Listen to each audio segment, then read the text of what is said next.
भगवान विष्णु के 8वें अवतार भगवान कृष्ण का द्वापर युग में बुधवार के दिन रोहिणी नक्षत्र में भाद्रपद मास की कृष्ण पक्ष की अष्टमी तिथि को जन्म लिया था।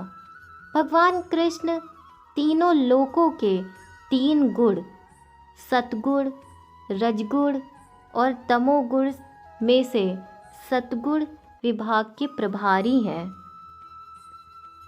देवकी के 8वें पुत्र और भगवान विष्णु के 8वें अवतार हैं श्री कृष्ण।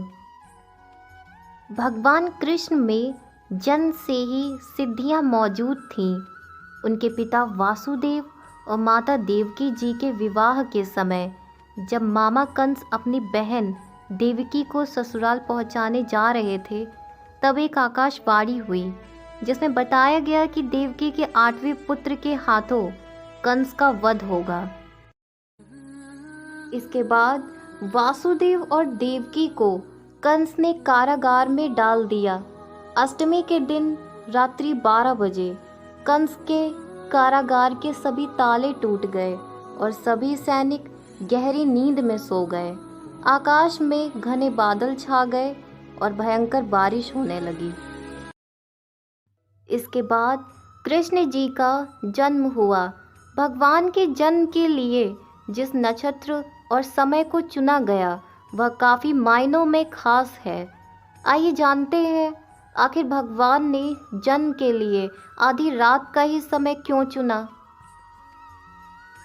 आइए अब हम जानेंगे भगवान श्री कृष्ण ने आधी रात में ही जन्म क्यों लिया था।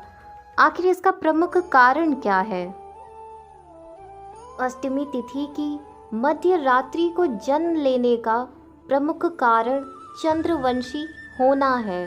भगवान राम सूर्यवंशी हैं क्योंकि उनका जन्म सुबह हुआ था और भगवान कृष्ण चंद्रवंशी हैं क्योंकि उनका जन्म रात्रि में हुआ था। श्री कृष्ण चंद्रवंशी हैं और चंद्रदेव उनके पूर्वज चंद्रदेव के पुत्र बुध हैं। इसलिए भगवान ने जन्म के लिए बुधवार का दिन चुना। वही रोहिणी चंद्रमा की पत्नी व नक्षत्र है। इसी कारण रोहिणी नक्षत्र में भगवान ने जन्म लिया। वहीं अष्टमी तिथि शक्ति का प्रतीक मानी जाती है और भगवान विष्णु इसी शक्ति के कारण पूरे ब्रह्मांड का संचालन करते हैं। इसीलिए बुधवार के दिन रोहिणी नक्षत्र में अष्टमी तिथि को भगवान कृष्ण का जन्म हुआ, जिस समय उनके सभी पूर्वज उपस्थित थे। आइए अब हम जानेंगे भगवान श्री कृष्ण के जन्म के समय का माहौल कैसा था। पौराणिक कथाओं के अनुसार चंद्रदेव की इच्छा थी कि वह उनके कुल में जन्म लें, क्योंकि भगवान राम ने तो सूर्य के कुल में जन्म लिया था। इसीलिए हे प्रभु, इस अवतार में मेरे कुल में जन्म लें ताकि यह सुख मुझे भी प्राप्त हो सके और प्रत्यक्ष दर्शन कर सकूं। भगवान कृष्ण का रात्रि में जब प्रादुर्भाव हुआ तब पूरे ब्रह्मांड का वातावरण सकारात्मक हो गया। देवी देवता मंगल गीत गाने लगे और ईश्वर का गुणगान करने लगे।